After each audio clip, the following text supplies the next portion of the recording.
अब बात कर लेते हैं कि अगर यदि मान लीजिए कुछ बच्चे हैं उनको क्रोध बहुत आता है, छोटे छोटे बच्चे, गुस्सा इतना भयंकर कि पूछिए मत।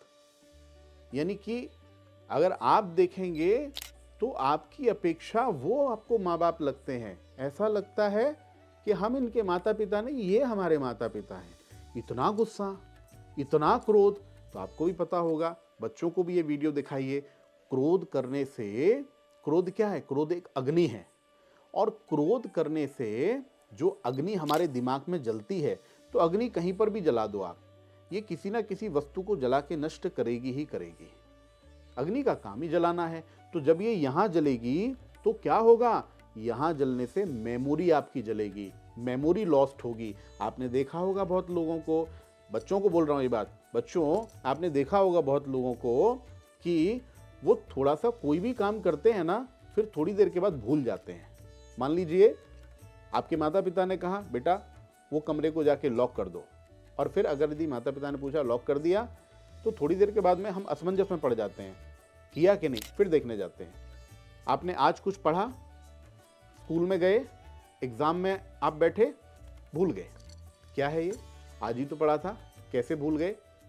अरे ये काम तो वृद्धावस्था में, बुढ़ापे में होना चाहिए, अभी से हो रहा है, तो बुढ़ापे तक क्या होगा? जब आप बड़े हो जाएंगे तब क्या होगा? तो इसके लिए जिन बच्चों को बहुत क्रोध आता है, उस क्रोध की शांति के लिए एक बहुत सुंदर उपाय बता रहा हूं, बच्चों के हाथ से करवाइए। पंचगव्य आपको पता होगा, इसमें गौ के 5 पदार्थ होते हैं, दूध, दही, घृत, ये सब कुछ गाय का होता है। आप पंचगव्य बनाएं, पंचगव्य बनाकर उसी बालक के हाथ से, और उस दिन कहीं भी महादेव के मंदिर में शिवलिंग पर अर्पित करवाएं।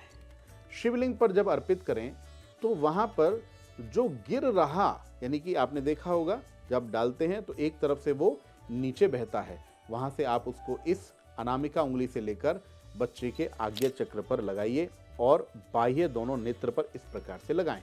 जब आप ऐसा करेंगे, बच्चे का क्रोध शांत होगा, मन शांत होगा, चिड़चिड़ापन नहीं आएगा। ये करके देखिए, पुत्रदा एकादशी का लाभ अवश्य उठाइए। ओम श्री महादेव्यै नमः।